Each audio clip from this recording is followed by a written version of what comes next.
Welcome to a presentation of the new EAFC26 Realism sheet version 3.0.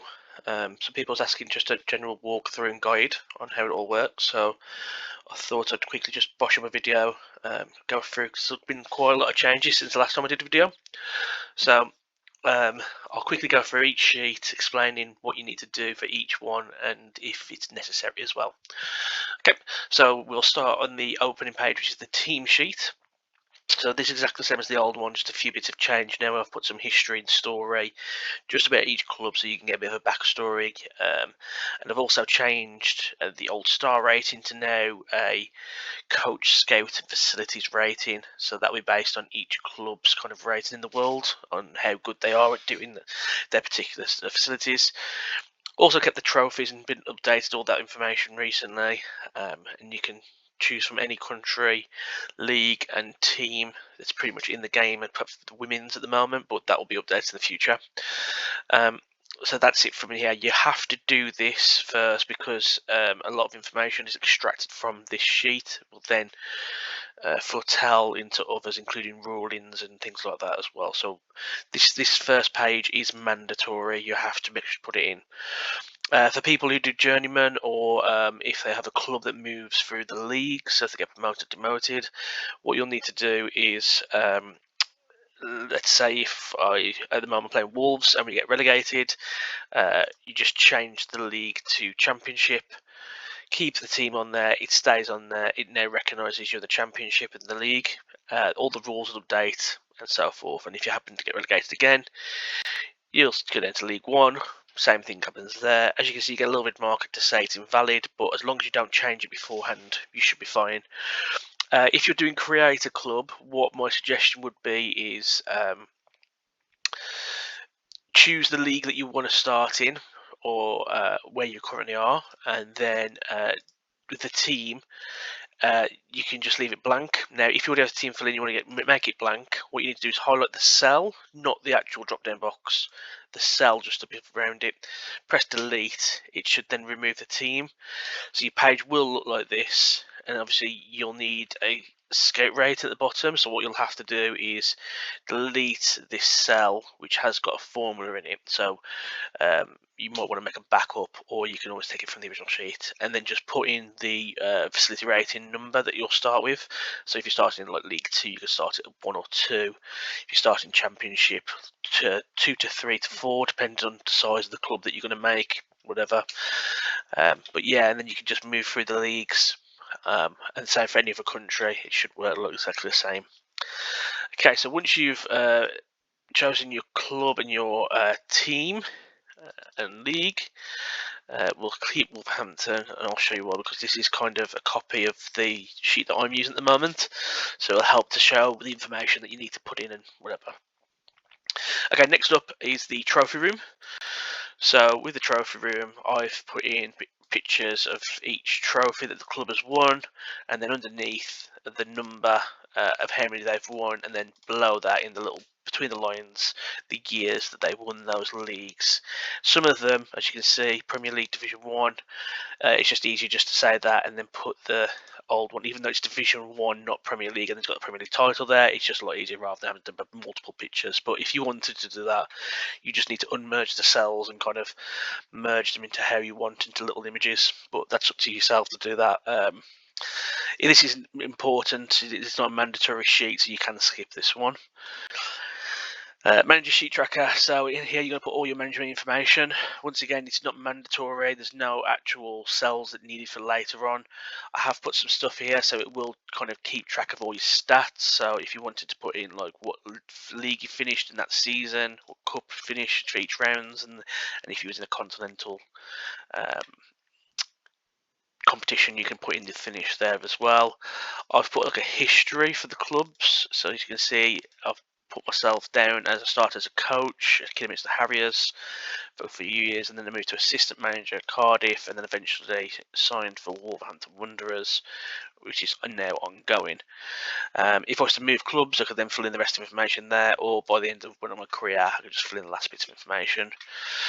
So box here if you want to put your picture or profile picture, or you can use like ChatGPT to kind of create an image of a manager you want, or if you're doing a real manager, you can put that in, all the information in there for you. And here's just a little bit of information that you can pull from the manager profile on the game as well.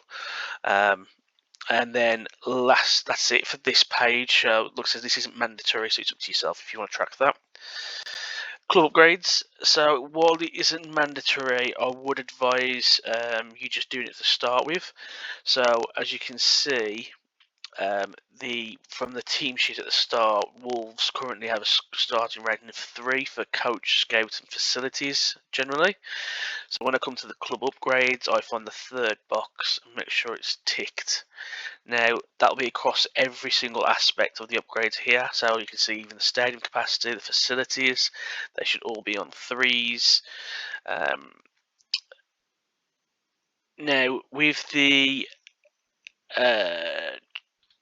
upgrades, once you pay for one, so let's say if I wanted to increase my stadium capacity, and then I want to move up to a 35 to 60,000 seat. Obviously on the game it's not going to represent that, it'll still have the same stadium, but this is going to help for your generating revenue, so you can see increased ticket sales to top tier. What you need to do is you make sure when you tick it, you untick the previous one. Now on the old sheets I used to have it accumulative, so you have to tick all the ones previously, but people's getting confused with that, so I'll just make it nice and simple. Just tick the one that you're currently on. Also, some of the, especially for the stadium capacity, what I've done, I've kind of made it so it reads your stadium capacity anyway, so it shouldn't let you downgrade your stadium, but yeah, generally you should be fine with that. Same with the scouts, as you tick each one you get the perk for each section, and this most of these, if it has an effect, it should affect on the actual sheet. So let's say in terms of your scouting network here, you can see it says scout 2 continents for level 3, but if I paid to get the strong, which is 10 million, I can then scout an extra continent. When you go to the scouting section, it will tell you that, and it will update automatically as you tick the boxes, and the same for like the extra fitness plans and the coaching, so that's all automatically done. Next up we have the staff page. So on here you can put a list of your scouts and your youth scouts and your coaches. Now this isn't mandatory, once again you can skip this, but you will need to put the wages in just so you can track the information. With the scouts, what you'll do is you'll get a network scout network cost when you first sign them. If you just pop that number in, it generates automatically number here, which then is taken and then multiplied by 12 to get a annual wage as well on the actual finance page. So yeah, this is the only section that you do actually need to fill in for this. The rest of the information you can just skip if you don't want to. It's a good way of keeping track, and also because the game, it's not very good at displaying, so let's say if you then decide, oh actually maybe it's time to increase my scouting, you can go back and you can look at who's your weakest scout in experience or judgment, and it helps you just a little bit easier to get rid of. So I tend to fill that information in. Okay, next is training. So what we have here is you put in your goalkeepers, defenders, midfielders, and forwards. Now, when you've done that, you can then do, what I tend to do is put my development plans in for the season. So what these development plans are, these are unique ones. So I've chosen these 3 players: Rodrigo Gomez, João Gomez, and Yerson Mosquera. You can just do, I've done one one forward, one midfielder, defender, that's my choice, but if you wanted to do 3 defenders, it's completely up to you, you choose that. Now when you've chosen 8 development plans, I've marked them in pink just so I don't get confused, but basically what that means is they will have a development plan for the whole season. No matter what happens, you can put them on development plan. You can change the development plan at any point. So if you want to change what role they're doing, that's fine, you can keep doing that. Now once that's on, the reason we do this is because training will be affected if a player can develop for the month or not. So the way that we do that, once you've got your players in, you will then do what's known as a role. So I tend to do this at the start of each month, and I'll like train, and it's going to tell you a result for each player. So as you can see now, Jose Sarr, Sam Johnston, Daniel Bentley. Got very poor for Jose, poor for Sam Johnston, very good for Daniel Bentley. Now in this table down here, it does explain. So if we look for Daniel Bentley, very good. He gets a development plan for the month, and he can also apply the latest role learnt. So when this comes up very good, if Daniel Bentley has a role waiting for him, let's say sweeper keeper, he can then apply it and use that role. Until he gets very good, he cannot apply that role. So even if you learn to roll now and it's saying press triangle to activate, do not apply that role until you get a very good training schedule for that month. Sam Johnston and Jose Sarr, poor and very poor, means they get no development plan for that month. So they would just be as normal, a standard training plan for that month. You just leave them to it. And you keep doing this. So at the start of the month, work for your development plans, get all your players in. As you can see, because Jessica Mosquera's got very good, that's fine. But Jose Gomez only got very poor, so normally for that month he wouldn't get one. But because we've got a unique development plan, he can now train on his development plan regardless, and that's because he's getting specially coached, essentially. You have position changes. What I tend to do is I mark the 3 there, and then I'll mark them in like orange colour maybe or something, just to kind of show that they've had a position change, just so I can track that as well. But usually that doesn't really affect your development plan. So if you do a position change, once you've changed them to the right position and they've still got a very good training plan, you can just change them to development plan or whatever you need to do there. The other aspect, you've also got the squad training. So at the moment, this is saying good. So what that tells me is basically the squad is trained overall decently. So this is going to tell you the number of personalised training plans for that month. So I usually mark it with like a colour. So as you can see, I'm marking pink. And then I'm saying good, but the previous one I use in real life, I've got average. So what that means is for the rest of the month, I can now do 34 personalised fitness plans after each game. So what I tend to do is when you're running the game itself, I put manual training only, not the auto training. After each game, the starting 11 will be marked, so sharpness goes up, but they get no fitness. And then anyone who's on the bench or reserves is the opposite. They lose sharpness, but they gain fitness. By doing this, it means your stamina doesn't recover as well between each game, so then you have to do a bit of squad rotation, but you also get these personalised plans. So let's say it's a December month in the Premier League, which is quite game heavy, and ends up, and you've got some European games, you could end up playing like almost 10 games for that month.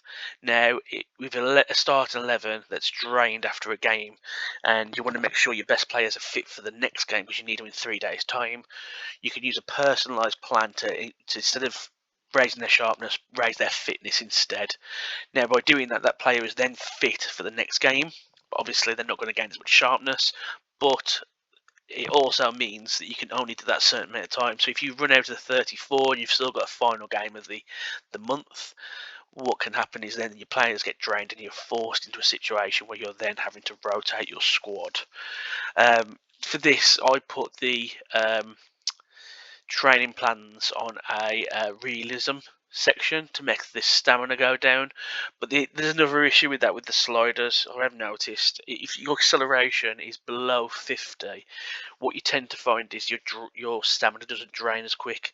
So just bear that in mind when you're doing your sliders, that your stamina is affected massively by the acceleration bar. So worth looking into. But that's it for the training. So once you've marked out all your development plans, like I said, we made a marker to say how many personalised plans you've got. You can then turn the drop down box back to that, and then you're ready to go at the start of the next month. So that's that for this page. Once again, this is mandatory. This is something that I like. You don't have to do this. It's just part of the only way I can make training realistic and not overpowered in the game.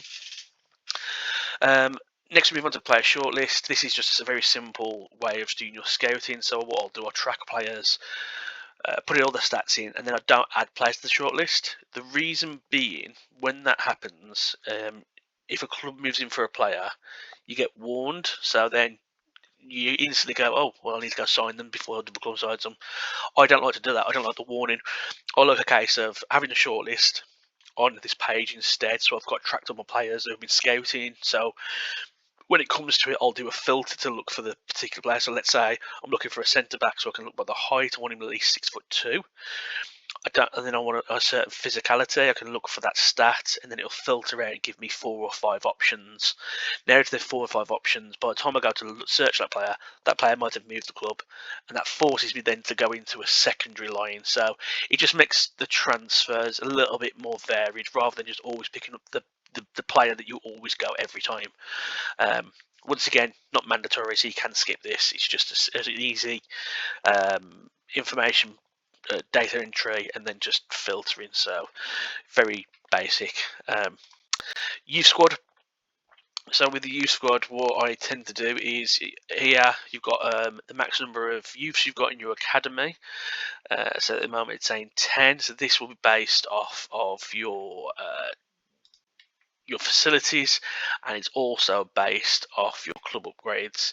So to get more youth players, we need more youth coaches. So as you can see, if I increase, I'll get another 12 players in my youth squad. So that's telling me at the moment how many I can have. So I can only train 10 youth players at this current time. Now, as they come in, I fill the information in, it tracks it. It'll also helps with the finances, because it'll know how much money is charging, how much youth player is costing the club to be kind of training with them as well. So that's why we have this kind of filling in section. You can also put in here the overall range, and then you have 2 boxes to put the potential range in. It'll automatically work out an estimate potential for you, so you don't have to work that out. So let's say you get a 54 overall, but its potential is 71 to 95. It's going to tell you he's an 83 overall, roughly, his potential. So it's a nice little calculator for you there, done automatically. What I tend to do, I send scouts out on a 3-month basis. You can choose positions if you want to, or you can just kind of, well, you're forced to nowadays, but you can just like select a bunch of positions and just see what happens. I wait for the 3 months to pass, and then what I tend to do is I use this youth player to pick from the scout report. What this does, it's going to pick random players for you to sign. You don't get the choice of which ones. The reason being, you're going to get more of a varied academy. Otherwise, most people will just sign the best academy prospects, and then after 2-3 seasons, they've got a starting 11 with players who've all got 90 potential, and it kind of kills your realism. Now, obviously, as a Wolves fan myself, I know how the club works, and in terms of academy prospects, we don't have a lot coming through currently, not at Premier League level anyway, and not with the potential. So what I tend to do to make it realistic is, like I said, I'll just ask it to roll. It'll pick me a number from the scout report. Obviously, if there's not 11 prospects, I'll just re-roll. If there is, I'll pick the 11th player, sign them into the club, fill their information in, and it might be somebody whose potential is only 71. That's fine. I can decide later on if I want to sign them to the first team. Generally, I do, and then I'll either sell them, because at the moment Wolves tend to do that. They have their youth players come through and then sell them when they turn 2021, just to kind of make some money back from them. Or if they're really that bad with potential and overall, I'll just drop them completely and release them. It's not really a burden, and then what this does, when you do actually get a player whose potential rating is like 90 or 85 or whatever, is good to you, then it kind of makes it all worthwhile and makes it feel like this player's actually special, and you'll want them to do well, and you can play them. And yeah, I just find it a lot more rewarding basis, rather than just looks filling a team of youth players. But this is an optional page, you don't have to use this. Okay, board objectives. So as we know, the game's objectives are usually quite weak, although this season they seems to have revamped it. It looks okay, it doesn't look too bad, but these I tend to find are a lot more fun. So on here, what you'll have is a section where you've got team overall start the season. So you pop your overall in. So at the moment, it's 76. This will tell you, based on which league you've chosen and which country, it will tell you an objective that's realistic to your league.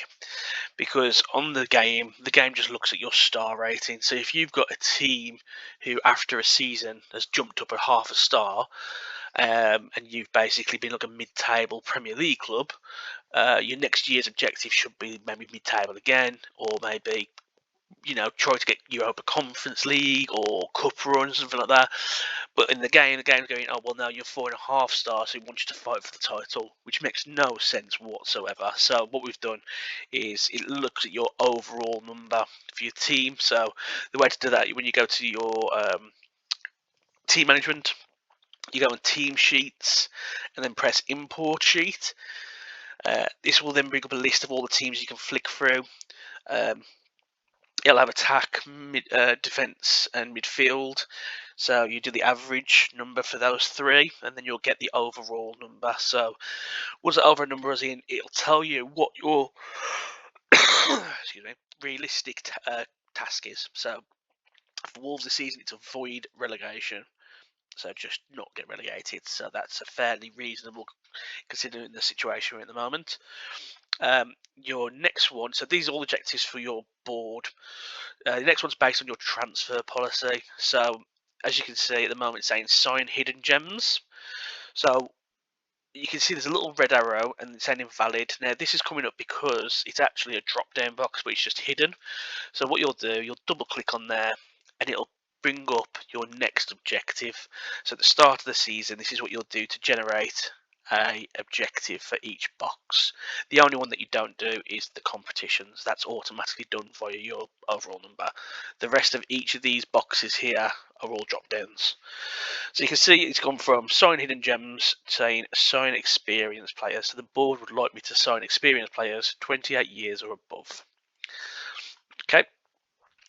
What you'll do, you can have a tick box to say if you've achieved it. This is just a marker. So throughout the season, if you achieved avoid relegation, you failed to sign hidden gems. Now that was quite vague, but that just means signing young players from lower league clubs that no one's heard of.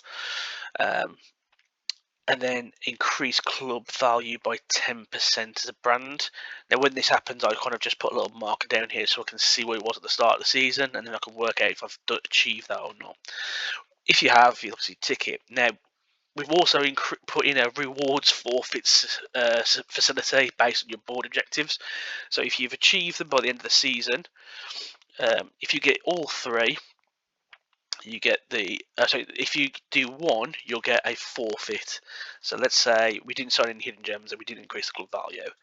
So the board's lacking trust, reduce wages by 20% when putting in the wage and starting budget. Make sure to reach 20% first. So what that means is, at the end of the season, you'll look at your wage spend, and let's say if you're spending, I don't know, let's say 45 million on wages a year, you got to remove it by 20%. So 10% would be 4.5 times by 2 is 9. So you got to reduce it by 9 million, which is 36 million. Is your actual wage budget. So you're gonna have to sell some players to reduce the wage and then bring in younger, lower waged players to continue. If you get 2, you get nothing, so you can just pass through. It's just a very decent season. And then if you overachieve and manage to get all 3, the board's happy with performance. You can increase your wages by 20%. So when you have your wage budget, you can actually whack another 20% on top of there, so you've got a bigger budget to try to maneuver that. Now with this, the game doesn't understand any of this information that's been on the sheet, so this is all going to be kept on the sheet. So you'll have to track that yourself and kind of, I'll show you where to put in the finances, but it's all done on the sheet and has no relevance in the game. Okay, next is the fan objectives. So these are the things that the fans want to see from your club. So that once again, reward facility, forfeits facility is based on these. So first one is on transfers.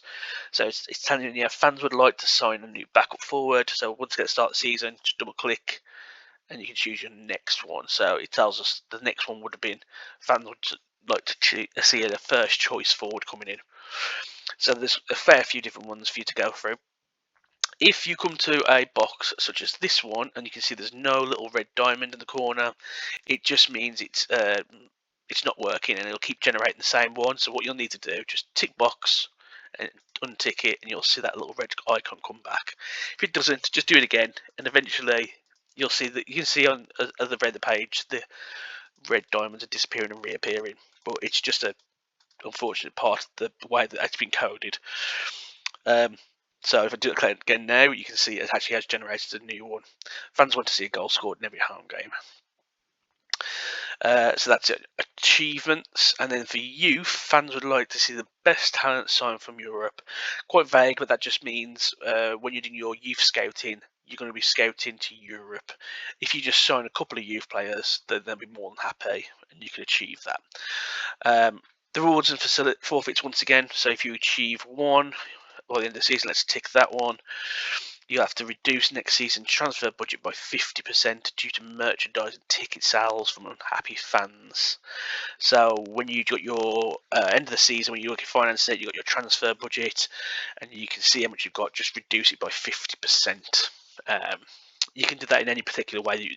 I'll show you when the finances come up. And then if you do 2, you do nothing. If you manage to overachieve and get all 3, you can increase your transfer budget by 20%, so you get some extra money put into the club because merchandise and ticket sales are going up because the fans are happy. The third section, team promises. This is from the actual players. So the first thing is about the development. So this one, Nalman saying, insert player wants to help the team keep to more clean sheets than last season. So excuse me. So if you look up on if we look up on Google, we can have a look to see how many clean sheets for Wolves last season, which I think was 8 or 9 in the league. When it says insert player, what I tend to do, I use like a wheel spin, put all the players on there, spin the wheel, see who it picks. So in this instance, I've added a little section here on my sheet. This isn't on the actual base one, you can just pop it in yourself just as a tracker. It shows Hugo Bueno, and which is good because he actually is defender, and his target he's going to get 9. So by the end of the season, I'm going to check to see if he reached 9 clean sheets in the Premier League. If he didn't, I didn't achieve it. If he does, I can tick that box to say achieved. Contracts. Once again, it's going to say insert player, so I'll have to do a wheel spin, but they'll vary, so you can see the other one. Team wants to see release clauses, insert all new signings and new contracts offered. If you get a objective, by the way, and you feel that you don't want to do it, such as that one, because obviously no one wants to put release clauses on, you don't have to do it, but then you're going to have to do forfeits if you don't do the other achievements. So it's just something to think about how you want to run your club. In this instance, I've got insert player wants pay rise at least 50%, so I spun the wheel, and it was Sam Johnston, the goalkeeper. At the moment, he's on 50,000, I believe it is, so he's going to get 57.5 by the end of the season. With the new game allowing me to put a contract offer in, we'll see.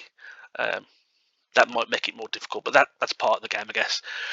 And then lastly, it's player performances. So have a player win Golden Glove, most clean sheets in the league. Usually that's going to be your goalkeepers, but if you want to apply it to defenders as well, if basically you just need to have the most clean sheets at the end of the season in the entire league. So that's quite a tough one, but if you achieve it, then obviously it goes towards your rewards and forfeits. So if you get 1, you get, due to players not enjoying being at the club, reducing your team overall by 1 on the season page. Do not change overall on this page. So for your team overall, you don't change it here, but when you're doing your calculators, you're going to change your team overall down by 1. What this will do is makes your club less attractive for players to come. So when we do the calculators, we look at basically if a player is kind of a higher reputation and higher rating than your club, they're not likely going to want to come to your club because they probably want to play for a bigger club. So this forfeit is quite punishing because it means the players that you're going to go for aren't going to be up to probably the level that you're at already anyway. So yeah, if you achieve 2, you do nothing as normal, and if you achieve 3, players love being at the club, increase team overall. So that just makes the your club more attractive to players because they can see that you help their player, your own players get to their achievements, and they'll want to sign for you because they know they're going to achieve something with you. So that's all locked in as well. This page is not mandatory, optional completely, so if you don't fancy doing any of this, you can skip this. what I tend to do is, when you download a copy, it's your sheet. So if you don't like any of these, you can just right click and then just delete that tab, get rid of it. If you don't think you're going to do board objectives, or if you're going to use squad, or you're not going to do staff. Staff you need to because of the wages. Let me turn up the green. Yeah. Next we have tactics advice, completely optional. So what this was actually a request by somebody. So if you're somebody who's found this YouTube page and you're interested, if you join our Discord, we have got a section where people put requests in to put on the sheet, and this is a request where basically they wanted to make it more like a tactical element to the game, similar to like Football Manager offers you advice to say, oh, this team plays a certain formation, this is what you should play. It is very basic. It was used ChatGPT to kind of generate tactical advice.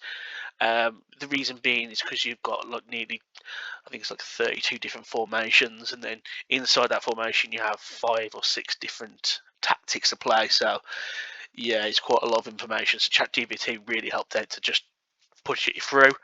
It's not the most advanced. It was something very basic, but it's just put in because a person asked for it.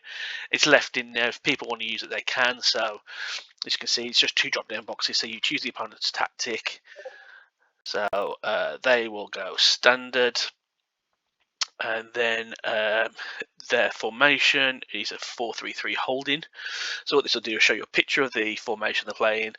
It'll give you information about that 4-3-3 holding, explaining what their strengths and weaknesses, and on the right it's saying the best formation to use as like a counter tactic. So it's generated 4-4-2 holding, gen pressing. So as you can see, the 4-4-2 holding with 2 wingers and 2 DMs, and then you use gen pressing tactic, and it tells you why it thinks that's the best one. Very basic, but it's just something. So maybe if you're playing a really big game, you're in the Champions League final, and you want to make it a bit more interesting by, like in real life, you see often where you get to a Champions League final and suddenly someone tries to outthink the manager, so they'll play a new formation, or they'll do a counter formation against their manager. You can use this as your assistant manager's advice on what to do. Just something to throw in, mix the game up a bit if you want to. Next, we're going to move on to the buying calculator. So this had a bit of a revamp about 6 months ago, and since then it's been pretty working well. Occasionally we still find the 1 or 2 bugs, but it's generally pretty good. So what you'll do at the start, you've got your club details, so you'll need to fill in your club's current overall. So let's say Wolves 76. You have a tick box here for elite heritage club. So what this is, it's like a Real Madrid, Barcelona, Man United. A club that's already got this prestige where it doesn't matter how badly they're doing in real life in leagues and not winning trophies. They're just one of them clubs that has that pull. That pulls them kind of players. Players want to play for them. So if you, this is your your opinion, really. I can say, like, everyone can say like Real Madrid, but you might look at it based on your country and your league. So one of the people that use the sheet is Austrian, and his club's Rapid Vienna. To someone in England who might not see Rapid Vienna as an elite heritage club, but in Austria they might be seen as really like prestigious and one of the bigger clubs, in which case he can tick that because that's his opinion. So it is completely based on what your judgment is. So you tick that, you'll just get a bit of a boost in your overall. Okay, so I want to leave it off for Wolves because we're not considered an elite heritage club. League, you'll choose which league you're in, so Premier League, and your continental competition if you're in one. If you're not, just leave the dash. So as there. And then what we've got is 2 calculators. The first one is the player's real value. So what this is, on the game doesn't really understand value. It just sees it as, it looks at the player's overall, and then there's some slight variances like the age and that, but generally the values are just way off. So you can sign a player And in real life, it's like a centre back who's 24, and on the game, it's like they're a 73 rated. So the game just goes, okay, that costs like 4 or 5 million. But in real life, that player probably would cost about 20 million. The reason being because they've got like experience in the Premier League, or so what we've done, we've had some little criteria just to kind of change the actual value of the player. So what you'll need to do when you're signing and selling players, find the player's real value, and then you'll mark it on the sheet when you're going to try to sign that player or sell that player, how much the actual real value is. You ignore what the game says. So if the game tells you you're trying to sell your defender for 5 million, and you look at the real value is actually 15 million. You can see there's a big difference automatically. Plus, this is kind of a way that we've balanced money, because at the moment on FIFA, I think once you reach a certain height, I think it's about overall about 80 upwards, that's when it starts turning into like players are worth like 25 up to 150, 170 million. Anyone below that, it's so nominal, it has no real effect. So most people go on the game, they'll look for the youth players who got the potential of 90s, but they're starting overall like 74, and they can sign them for like 6 million, and then by the time they got to 90, their players worth 150 million. So it's just a vast difference. So this kind of helps balance all the money out a bit more. So in this instance, we're going to say this is for buying a player. So the player we're looking at, his overall is 77. His potential, because he's an older player, he's already achieved his potential, so we'll leave it at 77. Position, we're going to say it's an attacking midfielder, and his age is 26. Is his contract expiring? So what that means is the last 12 months of his deal. If not, you leave it unticked. If it is ticked, is the player English? The reason they've got that is because of the classic English tax. It sounds crazy, but in real life, it's a real thing. Many times you'll see a player who is probably better, but just because of the fact they're English, they'll add on an extra £5 to £10 million on top of what they're really worth. Or so that's on there as pure English tax. Is the player unhappy? So there's two ways you can use this. You can either go on to the player when you search for them, and it'll tell you if the player is unhappy with like their form, or if their contract, or whatever reason, or it could be you're looking at something's happened and you want to give a storyline, and you can say if the player's unhappy or not. This also might be when you're selling, you'll need to use this calculator, so you'll know if your own player is unhappy or not. If they are, then tick. If not, leave it blank. And then you put the league they're currently playing in. So this Premier League player, and as you can see, the result is going to come back 22,300,000. Now, the actual real value, let's say on EA F's, so let's go on to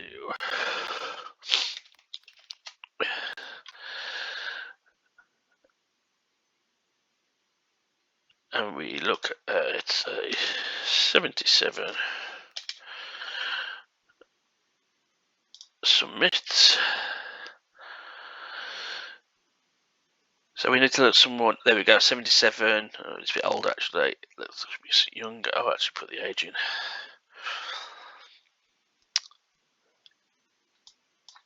$26.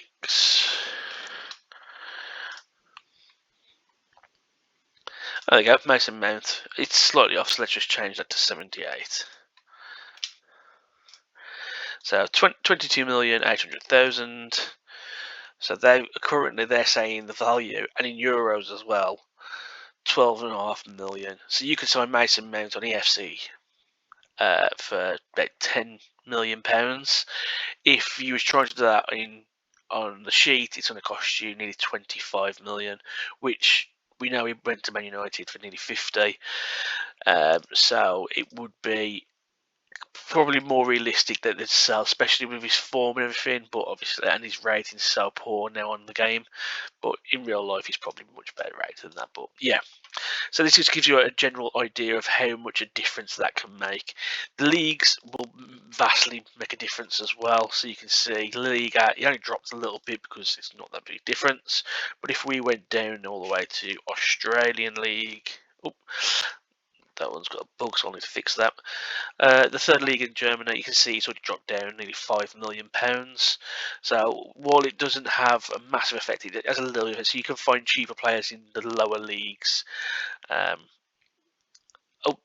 If we put actually Mason Mount is English, you can see he's gone up by a couple of mil, 25 million. So yeah, more realistic. And he was unhappy, so he drops back down.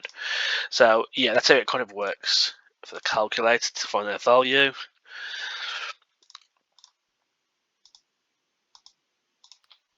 Okay, next we'd have the transfer offer. So now we found out the value. So it was 25.8 for Mason Mount. We're going to put his stats in again. So his overall 77, 78 potential. Now role, it'll tell you he's a key player, first team starter, squad player, backup, or youth player. So we'll say he's a squad player currently for Man United. Which I think is fair. I don't think his first name on the sheet, but he's been playing recently, so squad player is fair. He's not the club captain. Is he transfer listed? He isn't. So once again, that will be off the game, so you'll need to check that. But yeah, deadline day deal. So if it's not on deadline day, you don't tick it. If it is, tick it. The winter window. So if Premier League, it would be from January. If not, you're not even ticked. Are they a local rival? So your main rivals usually, apart from a few teams like Crystal Palace and Brighton, who geographically are not local rivals, but they are their main rival. You can tick that as well, but it's basically your main rivals. A same league rival, so just a club in the same league, because obviously a lot of times clubs don't like to sell to play teams in their league. You can tick that or not. Players value, so we'll put this in. Actually, same league rival will tick because it is Man United. What did you say? 25.8. So now, what it's going to give me, you can see here we've got attempts and out of 3. And it tells us 3 attempts to sign a player per transfer window. If all 3 bids rejected, you cannot sign that player this window. So what this is going to do, you're going to get a chance now to bid for this player. So on the game, you'll do that at a later point, but for now, you can ignore it. What we're going to say is, I'm going to bid for Mason Mount. Now, for me to put Mason Mount, especially because he's not transfer listed, I'm going to offer £30 million. We bid, and we can see it's been accepted. So Mason Mount, at the moment, will be signing for Wolves for 30 million. So that would have been attempt number 1. No problems with 3. Now let's imagine instead we only bid, because we're trying to get him lowballed, £22 million. Bid rejected. Fair enough. So then we go up to £25 million. Now we're on attempt 2. Bid's rejected. So then we're going to go, okay, last final offer, because we're stingy, we're going to offer £26 million, and the bid's been rejected. Now, because that's a third attempt out of 3 of bidding, the club will no longer talk to us. So because of that, you have to move on from Mason Mount. You cannot try to sign him during this window. If you wait until January or the following summer window, you can then retry, and you have another 3 attempts to try to bid for him. This will create a bit of transfer negotiation flexibility. So a lot of the time, if this happens to you, it means you don't get your main target. You're going to have to then go back to your scouting and see if you can find another target. It'll create a variance. It means you won't always get the players you want, especially because your budget's now going to be a lot closer to the actual player value. Whereas, as we saw in FIFA, if you actually try to sign Mason Mount, it probably costs 10 million, which highly likely means you could afford it. Whereas if Wolves have only got 20 million, it's unlikely we're going to be able to reach the 30 million they wanted. Or at least makes you have a decision. Okay, you've had the bid accepted.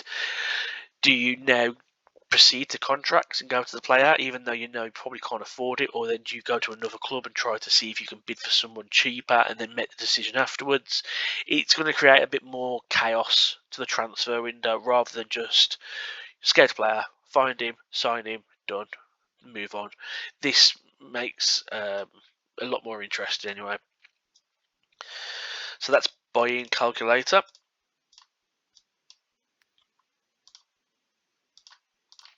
Now, we move on. We go to the selling calculator. Actually, what we'll do, we'll go to, let's say we've had the bid accepted. So now we go to player contract. Player contract negotiation, same thing again. So you put your club's information in. 76, that should be white. Elite Heritage Club, no. Premier League Club, and same competition. Over here, what we're going to look at is the player interested in signing for your club. So before we even get to the contract offer, we've had the bid accepted. We don't even know if Mason Mount would like to come to Wolverhampton Wanderers, but we're going to find out. So his overall is 77. And the league he currently plays in the Premier League. Man United are currently not in a European competition, so we can ignore that. He's at an elite heritage club. Now, more than 2 compatriots, so have we got more than 2 English people at Wolves? Yeah, we do, so that would make it more appealing to him to come. Usually, most of the time, it's going to affect foreign players. So if you're going for a Brazilian and you don't have any Brazilians at your club, it's going to make you harder for that player to fit in. So whether he would like to come or not, that will affect it. Are they a former academy player? No, they're not, so we leave it unticked. Will we give this player a release clause? So because Mason Mount, I've got a feeling that he probably thinks he's better than Wolves, especially because he's already at Man United. He doesn't really want to leave unless he's forced to. So to swing it, let's say no for now, just so I can show you. Star player wages. So what this is, on your sheet within your squad, each club can have 1 player on star player wages. So this is the player who's the highest paid player at the club. Anytime you sign a player whose wages are higher than the star players, you have to increase the star players or sell them and then make that other player the star player wages. This will make you think about who you're going to sign. You can't just throw money to make sure you get that player for the door because you'll piss off the other player. It's just a general good rule to have. So we're not going to offer them star player wages. Double signing bonus, so just increase the signing bonus, how much we're going to offer them. We'll do that just to see if we can get them in. And then lastly, a player promise. So this is linked to this tab, which I'll show you shortly. We're not going to offer a player promise for now, and let's see what their response is. So once again, we get 3 attempts just for the interest. So attempt number 1. Okay, with all that, the player is actually interested in coming to Wolves. So that's good. So now we can then move on to the contract offer. So don't untick any of this because the double signing bonus will now apply, so you can see what you'll need to pay. Only untick this once you've completed. Okay, so counter offer. So the contract offer. We go to the players overall, so 77. His potential 78. Pre-contract or free agent, they are not because we're signing up from a club.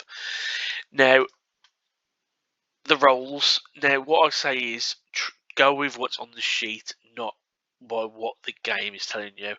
If you want to use that to start with, when you're putting your players in, that's fine. But when you're signing players, you choose the role from here because the roles, once again, it's a stupid system that the game's got. So what the game will do is looks at. So it'll look at your other cams. Central attacking midfield, the same as Mason Mount, and is Mason Mount higher overall than that player? And will there be one of the higher players in the club? If they are, then they'll want crucial and important, even though there might not actually be a crucial in terms of the size of your club. So with Mason Mount, he probably would be a crucial player if he was signing to Wolves, in which case that's fine. Completely understand it, you can do that. But let's say if we were signing a player who's a cam, and the only other cam we've got is like a 56 rated because the other one's been released. who was our previous 75 overall, then released. So we left with just 56 overall. Start the new season. We got to buy Cam, who was 72 rated. So they're quite under the club's rating. So it's fairly realistic deal to happen. They will still want to be crucial, even though they might not be the highest overall player at the actual club. They're just the highest overall in that particular position. So that makes no sense to me. So instead, what we'll do, we'll use this, and then we'll put it on the sheet to mark what their actual role is on the game. Obviously, you'll have to just keep in mindful that they will demand to play more games, but that's fine. It's just a way of keeping track of it. So with Mason Mount, he's going to come in. I'm going to say we're going to give him important, because we probably play most games, but I don't think he'd be the guaranteed first name, especially at the moment when he's rated 77, and Wolves do have players higher than that. So now we're doing to the contract length. So we'll say give him a 5-year deal, as pretty much a standard. Sorry, I just changed this. There we go. Current wage. So at Man United, we can see he's on. The game says 72k. Now, you see the two things you can either do. The game, their wages aren't the greatest as well. It's all based off their overall and which clubs they play for. So, as you can see, just below him, Jota, same age, same potential and overall. The value is exactly the same, but he has less money just because it's Man United over Celtic, so he has a little pay increase. Now, Mason Mount is not on €72,000 a week. He's on vastly more at Man United, so what you can do is, apology, let's say for example,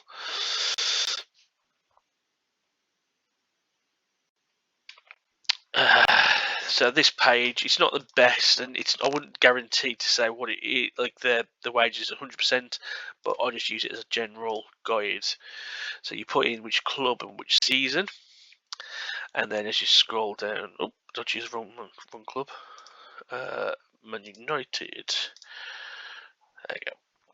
So as you scroll down, it'll give you a list of all the players, and it should tell you their weekly wage. So as you can see, Mason Mount, he's actually on 150k. So looking at the game's actually got 50% shut smaller. So what I'm going to do is, I'm actually going to put his real life wage in. 150,000. Now, Wolves would never pay that, but let's say we want to make the offer because it's our game. We do what we want to do. To get him to join the club, let's just offer him the same money. Let's see if he's interested. So it automatically generates your signing bonus for you. That's been increased because of double signing bonus. So not only is he going to cost us 30 million in transfer, it's going to cost us another 2 million on top in signing bonus, and then plus his weekly wage times by the year on top of that. So what's that? 150 times 52 is 7.8 million. So that's nearly 10 million on top of it's about 40 million to sign Mason Mount for the season at least, and then you got it for 5 years and paying another 7.8 on top of that as well. So if we times that by 5, if he stayed for his entire contract, Mason Mount would cost us 70 million roughly in total. So you can see how the finances are going to work out a bit more, rather than just how the game goes. Oh, you've got this wage budget. But yeah, let's do that, and then let's see what his response is. So once again, attempts out of 3, you reset it back to 0 because it's no longer the player interest. You've done that bit. Tick the box. Contract rejected. He's not interested on that wage, so that's attempt number 1. Okay, we'll go back. He clearly wants more money. Let's go up to 180. That's also going to increase the signing bonus. Tick the box. It's rejected once again. So that's attempt number 2. So how much do we think Mason Mount? Let's go bold. 240k a week, which is ridiculous amounts of money the Wolves probably couldn't afford. So that's going to make a decision for us because we know we probably can't afford that. We'd have to walk away from the deal and then go for someone a bit cheaper, or someone who's willing to break their contract. So automatically our top priority signing would not be signing. We'd have to go for a more cheaper, viable option. Anyway, tick the box response. That would be rejected as well. So let's let's just see how much it would cost us to sign Mason Mount. Wow. So as you can see, Mason Mount is quite a greedy boy. 350k a week to come to Wolves, and that's probably true in real aspect, unless he's vastly unhappy, or he wants a bigger role, or if you want to make it bigger promises, if you put a release clause, that might drop. That can also help drop the wage as well. But on this basis, that's how much you'd probably cost Wolves to sign him. After 3 attempts, the player's going to walk away from the deal. You cannot try to sign them again until the following transfer window. If you're doing the contract offer for your own player, you're doing negotiations, you'd have to wait. We have changed that rule because of the new contract system. After 3 attempts, you have to wait 1 month now, and then you can reopen a negotiation and try again. If they don't want to sign, you're going to lose 1 of 3. So that's how this calculator all works.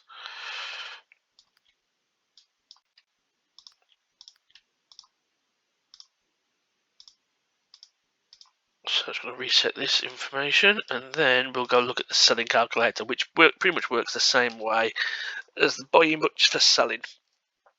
So, excuse me. Team overall 76. Elite 100 club, no.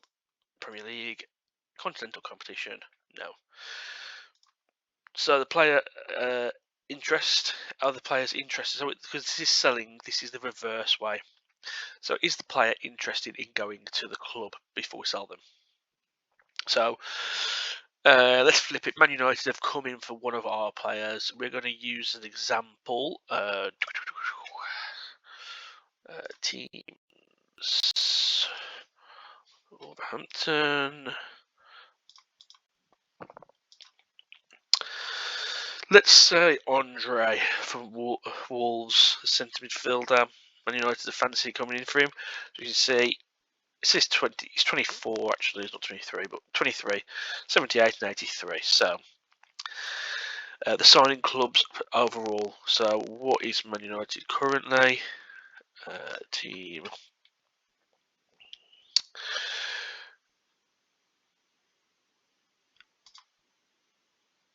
Man United overall is 80 currently, so we'll put 80 in. They are an elite heritage club. The league they're in, the Premier League, there's no competition, and the players' happiness. So this is rated on a number. So the way this works is when you go to the squad hub, you'll get in a player, and they have 4 boxes with 3 options per box, whether they are unhappy about the situation, they're okay, or they're happy. And that's based on the 4 options, which is their playing time, their contract, their performance, player performance, and the team performance. So for every time it's a green positive, you get +1. So the most you can have is +4. All 4 boxes, the player is happy with their player performance, they're happy with the team performance, they're happy with their contract, and they're happy with their play time. So that would be a +4 in happiness. If you've got a player who is not happy with his playing time, he's not happy with his contract, he's not happy with the team's performance, and he's not happy with his performance, then that would be a -4. So you choose from there what their happiness rating currently is. This will help decide if the player wants to move or going to force it through or not. So let's say Andre at the moment he's got good let's say he's team performance, play performance, and play time's happy, but it's his contract he's not happy about. So we'll leave it at 3, and then we're going to look through his response to see what happens once his agent finds out that Man United are going to come in through. So the player's reaction is happy. What this means is because they are happy, they are not going to force a move through. They're quite happy to see what happens. If we want to negotiate with Man United, they will obviously talk to Man United and go. But if we want to reject it, they're not going to kick up a fuss. That's all fine, so we can do that. But let's just say, for an example, that comes back to say they're unhappy because the players' unhappiness at the club is -2. You can see it changes to unhappy. That means if we rejected the bid, as you can see here, check to see if player unhappy is rejected. If unhappy and bid is rejected, they will not sign a new contract. 3 attempts to agree a deal. If not, buying club will walk. So that's to do with the actual transfer offer. Now, you can do 3 different things with this. You can either completely ignore it and just do your selling however you want. You can follow these rules set, and what this will do, if the players are then unhappy, they want to sign a new player contract, so then you have to make a decision. Are you going to sell this window? Are you going to sell next window? Are you going to look at their replacement? Just to give you a bit of an idea of what's happening, but the player wants to eventually move on. They're not going to sign a new contract unless something vastly happens. You can create a storyline out of it. So let's say 6 months down the line, if the same club comes back for them, they can then, and you reject another offer, you can then make them go AWOL if you want to, or you can make them put a transfer bidding request in. Whatever you want to do with this, you can, but it's just the option. But what I'll generally tell you is that they're not going to sign a new contract because you rejected the bid. This kind of forces you into sales, really, because you're going to not want to lose out on money. You want to make sure you get replacements, so you'll tend to do more deals than you don't want to do, rather than just having the same team for the rest of your career because you've just built it and don't have to change anyone. This will now force you into dipping into the market to replace key players that you probably didn't want to sell. But that's how football goes at the moment, so that makes it more realistic. Okay, so now we've established, we leave it as it is at the moment. The player is unhappy, so we're going to talk to Man United. Okay, so first thing we need to do, we need to put their overall in, so it's 78, his overall potential is 83. His role at the club, he's a first team starter. Is he club captain? No. Transfer listed? No. Is it a Dylan deal? No. Is it a window? No. Is it a local rival? No. It is a sane league rival though. The player's value. So what is, back to Wolves, Andre, 19.5 million euros, roughly about 17.5 million pounds. So we'll just put 17. This is where we go back to the buying calculator and we work out his real value. So we go back to buying. Players overall, 78. 83. His position is a defensive midfielder. His age, we said 23, even though he's 24. His contract is not expiring. He's not English. The player happy. We'll say yes because he is. The league he's going to be playing for is the Premier League. He's actually worth £28 million in comparison to the paltry £17.5 million the game thinks. So we go back to selling and we take the 28 million with us. So now it's going to ask us for the values of £28 million, which is probably about right because I think Wolves signed him for 19 million and he's been a very consistent performer for us, so 28 million seems about right. Now the last box is going to be the compensation demand. So what this is you asking, that basically Man United are asking for the asking price. How much would it cost? How much do we want for Andre? So we know their value is 28 million, but we want more than that. For me to sell Andre, I want to at least demand 50 million. Okay, their response, deal. They are happy to pay £50 million for Andre. There we go. We take the 50 million because the player's unhappy. We let them go. Now, let's say we decided, because we're not really looking to sell, so we're going to put a stupid price tag on them. 100 million, this clubs do when they try to force a mega money at the club. You'll see the reaction is no deal. So that'll be attempt number 1. So then we want to negotiate because we do know he's unhappy. We want to sell him. Okay, Man United, we're willing to listen. Go on, 80 million. And you can have Andre. No deal. That's attempt number 2. Okay, we're going to lose him on a free in 2 years' time because his contract. We're in now, and we need to get this deal done. Okay, 60 million. Comes back, no deal. In which case, that would be attempt number 3, and they're done. In which case, Man United now walk away. You reject the deal, and you're left with an unhappy player for the rest of the window. Now, look, says this is up to you. You can create storylines. You can do whatever you want out of it. Personally, what I do is I wait till the end of the window. They stay unhappy for the rest of the window. If more clubs come in for it, it means you can then start thinking about lowering your offer, doing what you need to do. Or a club might come in because the club's overall is higher, or they might have more money. It changes, and you can then probably do a deal at whatever price you need to do. Let's say no one else comes in for this player, they stay unhappy, and then when the window closes, we can then try to offer them a new contract, even though they're saying they wouldn't sign a new contract. We can try to. I do things like I offer them a new contract to see if they'll stay.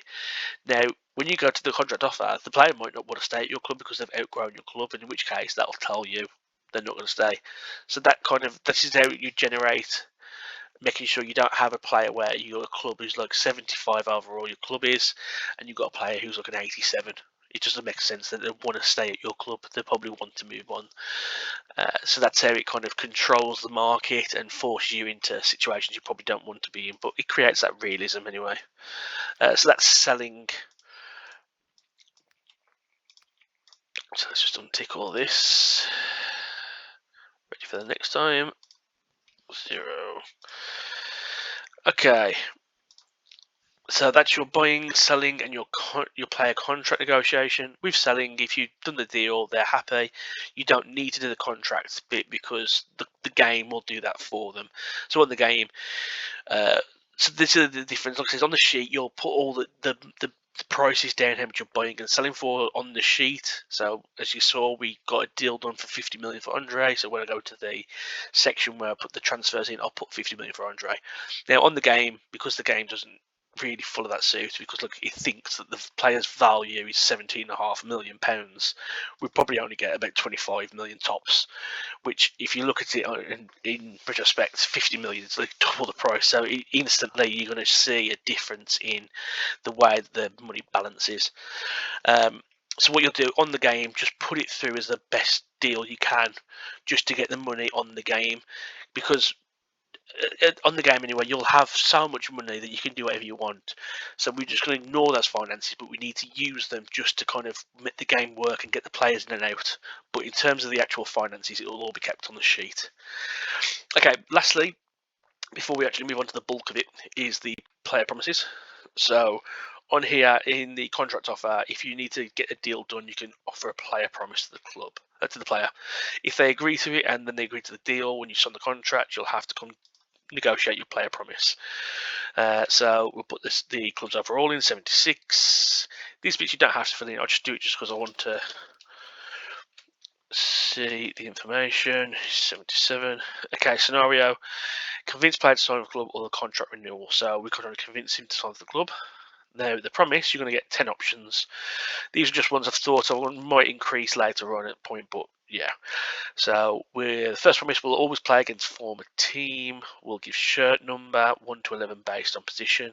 So you can increase it, but I always think 1 to 11 is like the ones that players want. They want to come into the number 7 because it's a famous number, or they want the number 8 because it's our position number. We'll sign compatriots, so similar age and similar nationality, so they can feel, especially for foreign players, they'll feel more relaxed in the club. We'll make captain. We'll allow a player to go on loan to get more game time. We'll allow a player to move to a bigger club, a higher overall rep. So if you have that and a bigger club comes in, if you don't, the player's going to have to create a storyline, maybe go AWOL, maybe do something a bit more drastic than normal because you made them a promise and you haven't kept it. Similar to like Visa, he basically said that Brentford had a deal where if a bigger club come for him and bid a certain amount, he could go. The club was saying they never had the promise, and they had a big fallout, and Visa was refusing to play. So you can kind of do that kind of press within the role. will sell if team doesn't make avoid relegation, achieve promotion, constant competition, win trophy. So you can just choose an objective, and you'll say to them like, okay, if we get promoted, that's fine. But if we don't make promotion and a bigger team comes in for you, we'll sell you. So you can offer that as a promise. We'll improve team, so plus overall by the season. So let's say the player's bigger than your club, you offer them that promise. You by the start of next season, you need to be 77. Otherwise, they're going to be happy and want to transfer out because they don't think the club's growing with them. We're playing favourite position they're currently main, not secondary positions.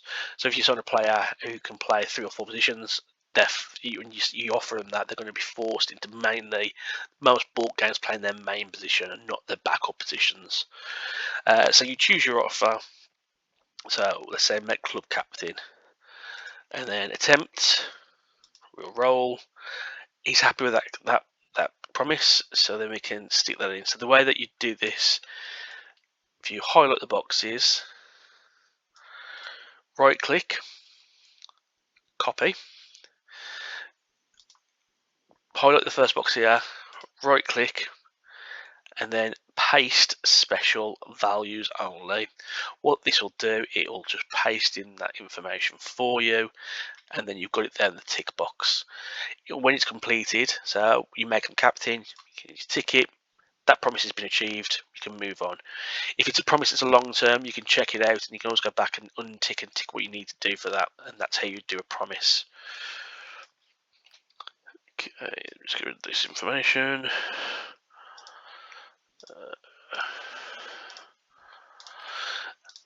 Okay, now the bulk. So as you can see down here, we've got seasons 1 all the way to 15. The reason I did this originally was because before I just to get people to press right click and duplicate, but then there's issues with cell, so I just did 1 to 15 for them. So season 1, as you can see, we've got first the results section. So this is Wolves currently, which is really poor at the moment. You put the team that played. I changed the colours just because I like to make it look like that, but it will just be standard white at first. These will fill in the right colours because it's from drop down boxes there. So you put the result in, so win, win, draw or lose. Then the venue, home or away. So this will be towards your finances, so you'll need to make sure you do that as well. And then you can track the score for each game as well. Over here is the League Cup, so in there should have Premier League, that should be the Carabao Cup, that should be the FA Cup, and then Continental, if it was in one, we could put Europa League, Champions League, whichever. So once again, same things, tick boxes, fill in the information and drop down boxes to say if you win, draw, whichever. Okay, moving downwards, you have a club achievement section. So at the end, you can put the player of the season, young player of the season, goal of the season.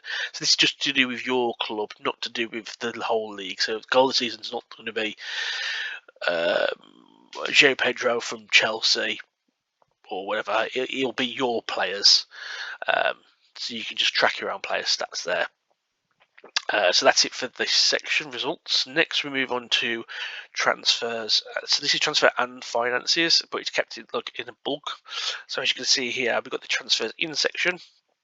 So these are the real world transfers that happen, so I've just tracked them as they are. Now when I'm doing my own transfers, I take the information, like it says, from the calculators. So if I bought a player as Mason Mount, we said it cost 30 million euros, but then we also need to add on the signing bonus or the agent fee essentially. So we put that on top. There was like 2.5 million on top of that. So we'd put 32.5 million, and then you put the wage offer that you accepted was like 350,000 or whatever. And then you can just use the rest information is just for tracking, so you can see which players where you signed and that. Now on the right is the transfers out. Same thing, name, their position. This is generated. The colours will fill in automatically for you. So if you just write GK, you can see does it to the right colour as the game does. The fee, you can just write words and it won't track that number, but you do need to put the numbers in with the players that you actually sell for the right amounts in. I just write 1 year loan as well for loans, and then wages, you put the wages in. For the loans, I don't put the wage. There's a specific reason for that. It kind of causes confusion later on, so it's best to just leave a dash for the wages. Okay, underneath. So this is the finance section, which can be the most complex, complicated part of the vol sheets, but most of it is now automatically generated and should all work fairly well. So as you can see here, these are the totals for your buying, your transfers in, and your totals for your transfers out.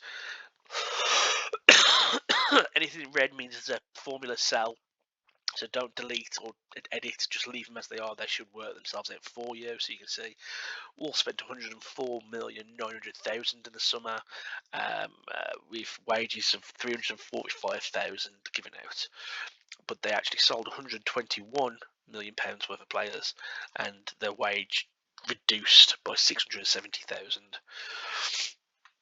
Okay, next you got is the club wealthy. So what this button is, this was based not so much if your club is like like the richest club in the world. It's more to do with the owners and the way that they run the club. So some clubs have to kind of keep themselves going, and the owner will put some money in and stuff, but generally they're not a super wealthy team, and it's kind of they need to operate within their limits, in which case you wouldn't tick that box. That's just a normal club. But then you have clubs such as Man City's, even Newcastle, where they have vast amounts of wealth. You can tick that to say that they're wealthy. The reason this will affect the transfer budget, and also when you sell a player, how much the club is going to take from that transfer. So I know the game does that, but we ignore that because, like I said, it's all off the sheet anyway. Ignore what the game does. So when we put Andre down for 50 million that we sold him for, we wouldn't actually receive 50 million of that. We'd actually probably receive about 25 to 30 million, and the club keeps it for 20 million, so they can go towards paying for wages or trying to increase the stadium, whatever it needs to do. So the club wealth, but if the club's super wealthy, they don't want to take any money from the transfers. They're just happy to give you the back as a budget. So that tick box. It's also good for when you have a takeover. So now, especially with the game putting random events in, you can have the club getting bought out, in which case you have your transfer money goes up vastly. So then you can tick that box and you can see it nearly doubles in terms of money. You put the starting transfer budget, so you can even take what the game gives you. So I think for Wolves it offers 45 million. What I've actually done, I've put 0. The reason being because the club has already made some transfers, I've just left it as 0 for now. And the club operates, especially Wolverhampton, they're doing self-sufficient model. So basically, if we want to buy players, we have to sell players. So because we sold 121 million pounds worth of players, we've bought 104, so we're close to that. We've got a little bit of money left out of that, plus the club taking it to use for whatever they want to. So you can see they probably took about 5 million of that themselves.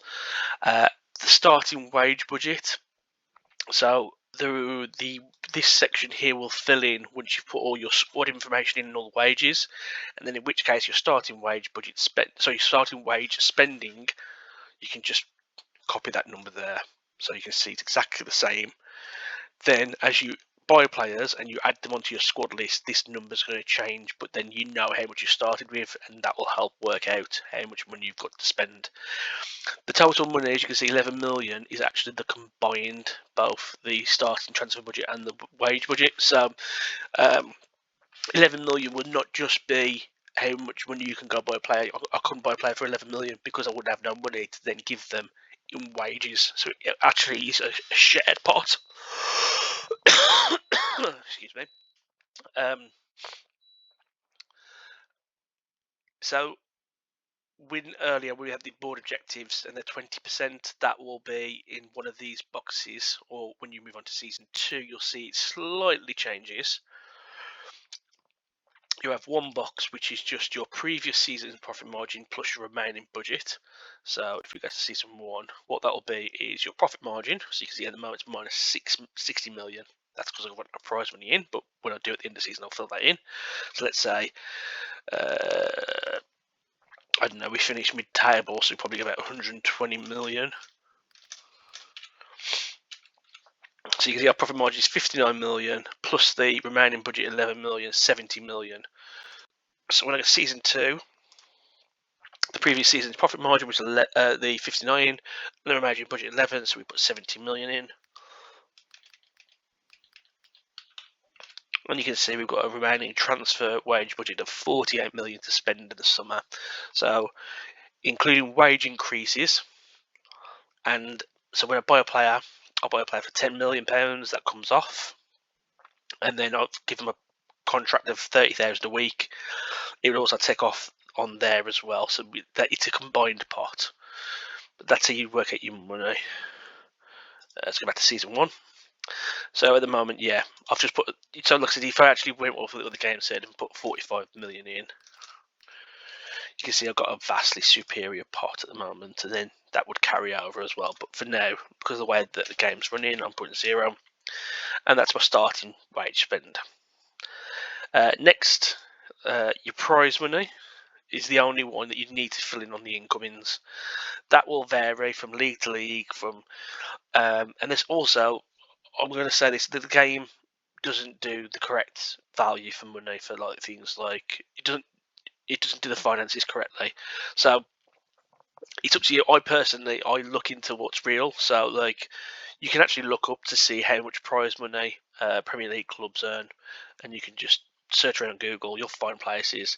Other leagues will probably have that information as long as you're willing to find it. Or if you're unsure, you can always look up and then just kind of make a decision yourself and do a good estimate and put the prize money in. Match tickets. So this is automatically generated with a formula. So the way it's working at the moment, it's looking currently at your season page, your team sheet page, sorry, and you can see it's got stadium capacity. So it's looking at that combined with the average ticket price, which is based on your league, which I did a lot of research for and checked. I've got most of them. If some variances, it shouldn't be that big of a difference, but most generally I've got the average ticket prices for each league and clubs and stuff. That'll give you your annual, so you can see that Wolves earn probably about 7.5 million. Excuse me. So that will increase as well when you do your club upgrades. So if I spent money to increase the capacity, each season then going forwards, my ticket money is going to go up as well. Merchandising, so that is also based on the capacity of the club, but with a little bit different, so you can see there's a bit of a variance, and also based off your club upgrades level to see where you are, so you can increase your level and get more merchandising money each year as well. Player sales, so obviously that's working out the difference between how much you bought and sold players, so we're at a profit of 16.9 million, and that gives you a grand total here.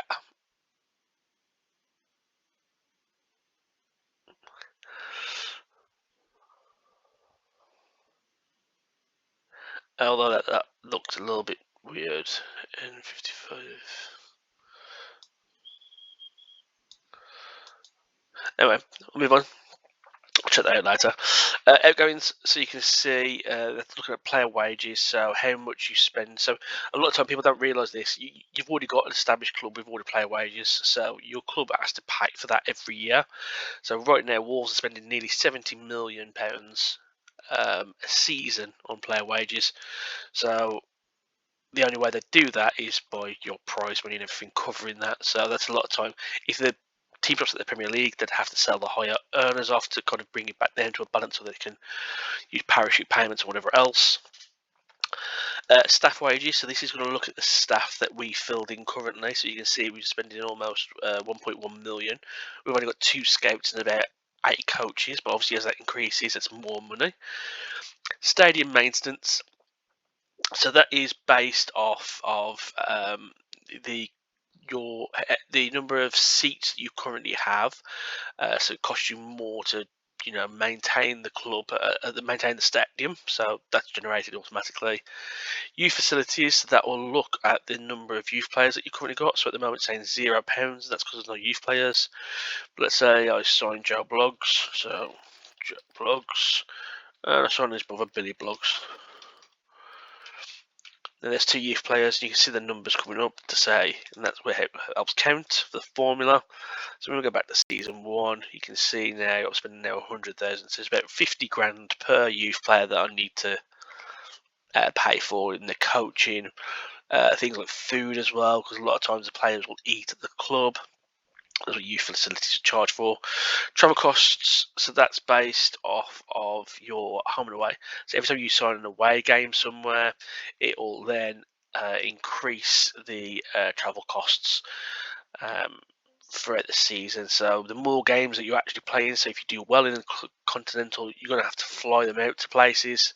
So in which case, you're going to be charging more for travel costs. And then other expenditure. So I've got 96,000 in. I think that was because I fired a coach or something. So I want to put the extra little bit here because it's easy to place a track. But anytime you spend any money where it's not really tracked anywhere on the sheet, you can just add this into other expenditures. Keep adding it up and it'll work out the total for you. So as you can see there, the grand total of the spending is added up to make up 71. And then the final is taking those 2 figures and working it for a profit margin. So as you can see at the moment, before the prize money, Wolves are losing 60 million, but they'll make over that. They're in profit anyway. Moving over here, you've got these 2 sections, which is the combined, so it's the finance rules. So once you select your league that you're in on the team sheet, it will generate these rules for you, and you can read through them. So this has actually changed, but to be honest, the way that FFP and profit sustainability, it's a little bit unsure about where it wants to go. I've kept it in as this. If you want to follow it, you can, or you can kind of follow what the current model is. I've changed to this because it's based off of spending, which I believe they're going to bring in soon for Premier League. Other leagues will have their own rules, just follow along. And then you also have European competitions. They have their own rules as well. So not only do you have to do by your league, you also have to do the European competition if you enter it. And it's all based on how much money you're currently spending in your club compared to your revenue that's coming into the club. So what we do is the previous season's revenue. So we pop that in. So let's say Wolves brought in, I think it's like 115 of prize money alone, and then TV, all the stuff. So let's leave it 105. Let's say after anything else is taken away. It does the wages annually, so that information is literally just tracking from the wages. It's looking at the total transfers you're spending, and then it brings up a total spend. Then there should be one more box here that's based on like agents, but obviously we don't have that in the game. Maybe it's something that'll come in the future, so that's not tracking. But between wages, your transfers, and your agent spending, it gives you a total spend of how much you've spent, and that's compared to how much your revenue is, and it tells you the percentage how much you're currently spending. So if I went on a transfer spree and the wage increases significantly, and it's basically telling me you get 105 million a season and you're spending 80% of that, then you can get a rule break as part of the rules for finances. So I believe it's 70% is the cap at the moment for most European clubs in Europe, and then I think in the Premier League theirs is slightly different. It's basically 105 million over 3 seasons, but I usually do the percentage of spending. It's a lot easier to track, so just keep it to 70% or below, and you should be fine. But that's a good way of tracking to see how much you're spending compared to how much money you're bringing in. Because if you're spending over 100%, then that means you're going to put the club in financial debt, and then you're going to have to do things like reduce your wages, reduce your sell players to bring that back. So it helps create a balance, and you'll know when to sell and when to buy, really. Next, moving on, you have the squad list. So here you're putting the information. So you've got name, position. Some of this information is vastly going to be not important. The only real major one, you'll need the wages. So we can generate the finances. The finances won't work without the wages in there. And then the secondary thing, it's up to yourself. but the contract roles as well, and that will work out here for you to say which contract roles you've got and how many you're allowed per one. Okay, so as you can see in the squad list, we've got name, positions, other positions if they play secondary, third role, the shirt number, nationality. I've just downloaded some flags. I just add them in myself by doing like insert to sell, and just chuck the flag in just to give it a little bit of a make it look cool. You've got the age, height, weight, foot, their wages, contract role, contract length, starting overall, and then I usually put a final overall just so I can work out the growth, so I can see who's growing well and who isn't, who needs to be loaned out, whatever else. Status, so you can put okay, or if a player is long-term injured, you can put the injured in, or if they're loaned out, loaned in. This helps to count the numbers, which I'll show you shortly.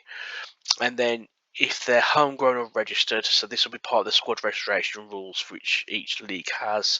So when you click on your league, it should generate these rules for you. So you can see for the Premier League, you can have a max 25 senior players registered and unlimited under 21s. You can only have 6 foreign under 20 transfer ones for abroad per season. 2 players loaned in domestically, max 1 player loaned in from the same club. 17 non-homegrown players registered.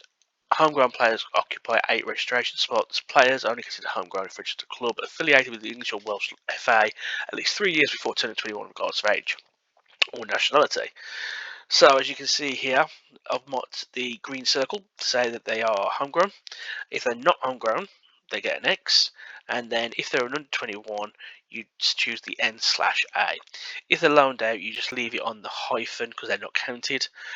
And then registration, I choose the players who I want to register for the squad for the Premier League. If a player isn't registered, I cannot use them in the Premier League. Even if there's injuries, I can't use them. This helps you kind of balance your squad by signing players in and out, and you don't end up with a 40-man squad to cover every possible injury prospect, and forces you to kind of think about your squad balancing, what positions you need. Yeah. On here, squad stats. So this is going to track a load of numbers. As you can see, mostly it's all formula, so you don't have to do anything. If something changes colour, it's because there's usually an issue.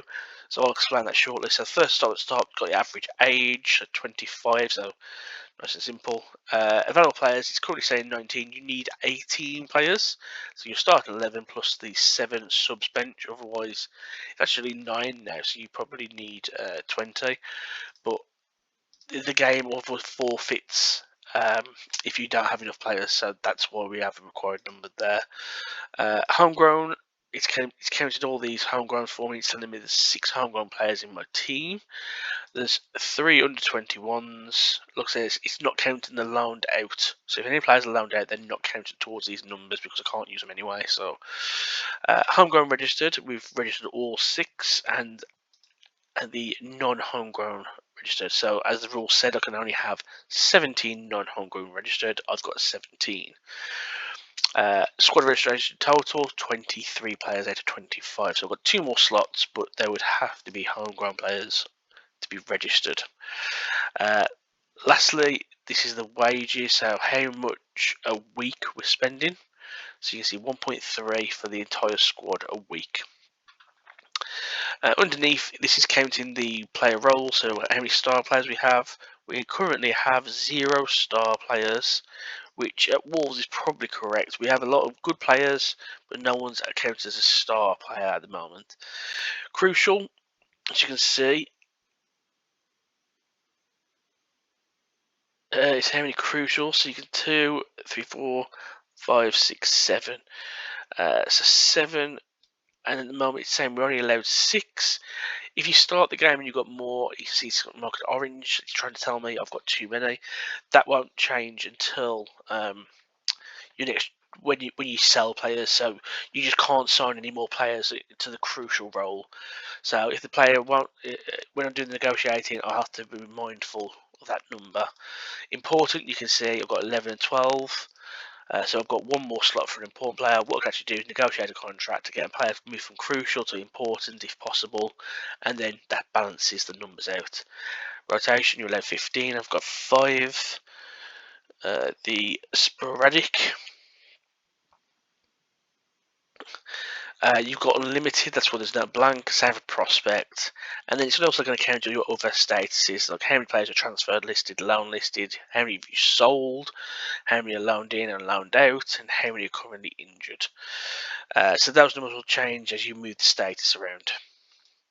Next you have the player season stats. So here's a section where you put the player's name in, and then you just type in the stats to say how many appearances, goals, assists, clean sheets.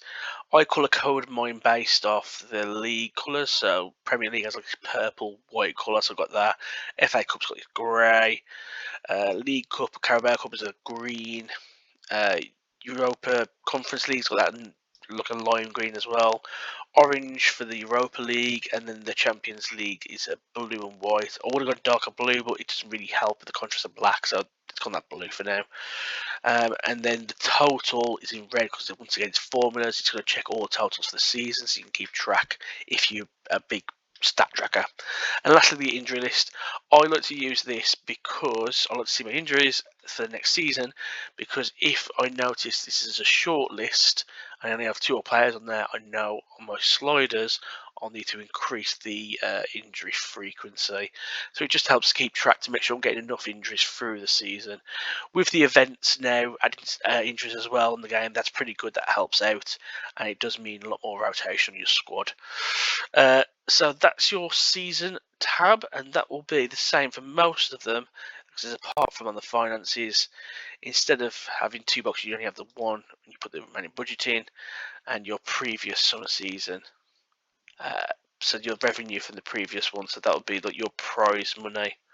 You put it in there, and that'll tell you your spending. And that would be the same for season 3, season 4 onwards. It is the same thing. It's only season 1 that's a difference because it's a starter. And that's it. That's everything on the sheet. Sorry, this has been a long video. Just try to skip through to the bits that you need to. If you have any more questions or you want to know how everything works, just reach out to me on Discord with a message, or if you're watching through YouTube and you want to look at the sheet, just reach out to me, drop me a comment, and what I'll do, I can always send you the link to the sheet so you can download yourself a copy. Thank you very much for watching, and have a good night. Bye bye.